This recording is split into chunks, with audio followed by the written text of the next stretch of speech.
Hi guys, Penny Rose Journals, how you doing? Yeah, last night I was fiddling around with paper punches. I felt like making some little flowers and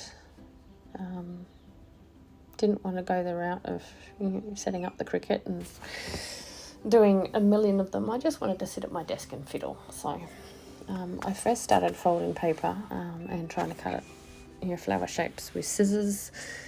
My scissor skills leave a lot to be desired, let's be honest. So I pulled out my paper punches. I don't have many paper punches. I have this one, which makes these tiny little flowers, a little small for the application I was thinking of. So I thought, well, let's get a bit creative. So I started folding bits of paper and punching them in different ways with my paper punch, leaving gaps in the area that was punched and stuff, and unfolding them again and seeing what I ended up with. And I managed to come up with a way to make 4 little co-joined flowers with my little flower punch. And I thought, well, that's kind of cute. For a second layer, I can use one of my little flowers for the top layer,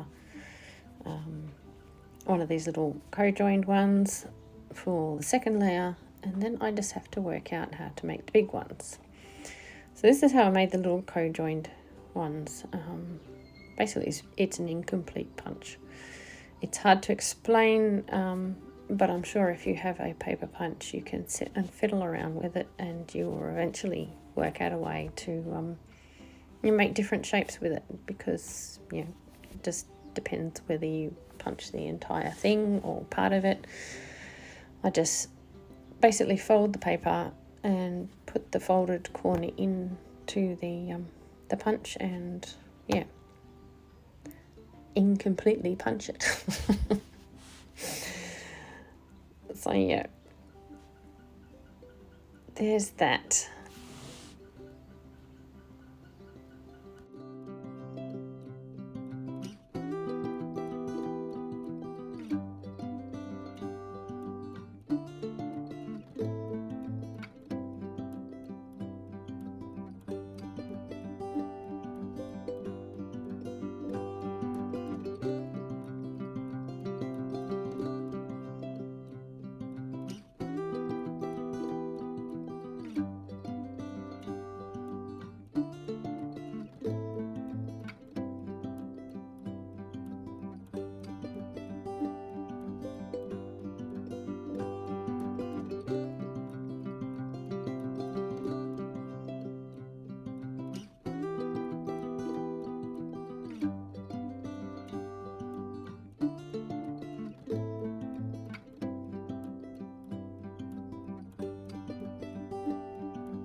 Right, the large flowers. To make the large flowers, basically did a similar kind of thing to the little 4 joined flowers. I folded a piece of paper into a point, folded it twice, and I used my heart punch, which is one of the other punches that I own. Did a very similar thing, punched almost the complete heart, but missed the bottom corner and slightly up the sides. So it basically ended up like this, which is kind of a nice little flower. So that was exactly what I was looking for, which was nice, because I haven't had a larger flower punch, and I just wanted a simple way to make one, and the heart punch worked out extraordinarily well. So I was very pleased with that. So and it's a fantastic way to use up brown paper bags, which I always need to do. And now I also have all these flower shaped punched out bits of scrap around, so yay, more interesting scraps. So bonus. So you can see I on the left there I've punched out a few bits out of some jelly print as well. I make one of these flowers the same way I did them last night, and then I sort of start layering up an extra piece on the bottom just to see what that looks like. And yeah, they ended up quite cute. I'm quite pleased.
Okay guys, this little bonus section, one of my lovely subbies mentioned to me yesterday after my video that they had also made some faux stamps, but they weren't really that happy with the way the corners were coming out, and I thought I'll show you what I now use. The stamps I was using yesterday are old ones that I made a very long time ago with a pair of craft scissors that I had at the time. Well, still have, but they weren't very good craft scissors, and they weren't particularly sort of stamp shaped. They were just sort of triangular cuts, a bit like a uneven pinking shears. So I did invest a little while ago in some hair thinning scissors, which I will show you. I prefer to use these. They leave a more perforated looking edge, which to me looks a bit more like an old stamp, when they used to be, used to come in sheets and be perforated instead of sticky things. So yeah, I thought I would show you those. Now, the trick with those, I think, is holding them up the right way. For whatever reason, one way works really well, the other way not so much. I find that having the comb sort of section of the scissor blades at the top gives you a much nicer sort of perforated looking edge.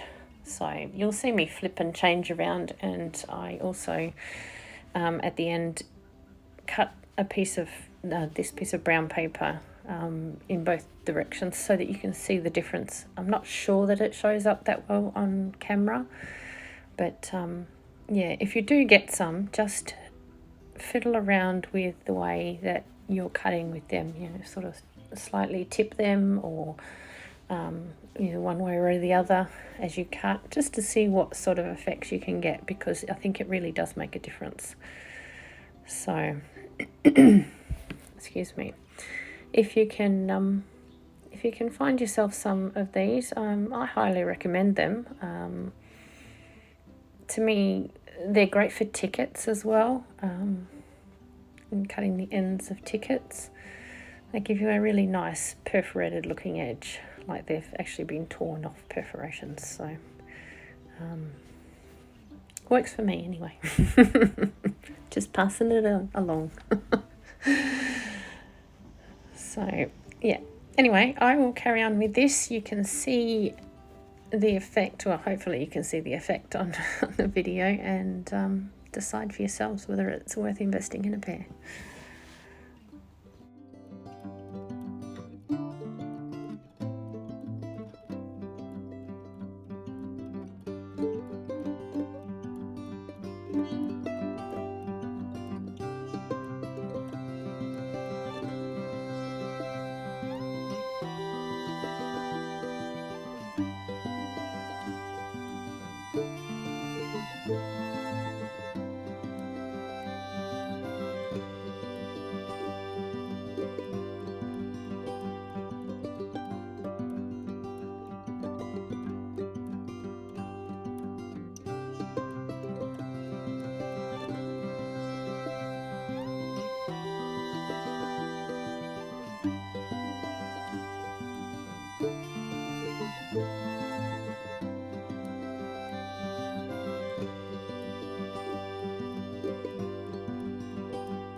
Okay guys, that's pretty much it. Here's a little bit of a closer view of those stamps. I hope you can see the edge there, just so you know what it looks like. And there's a little bit of a closer look at some of the flowers that I made. Yeah, most of them I made with brads. 2 I sewed buttons on, but decided that was too fiddly for words, so yeah, I think they turned out really cute though, so I'm very happy. Well, thanks for coming along guys, it's been fabulous having you as always. I'll see you next time. Bye.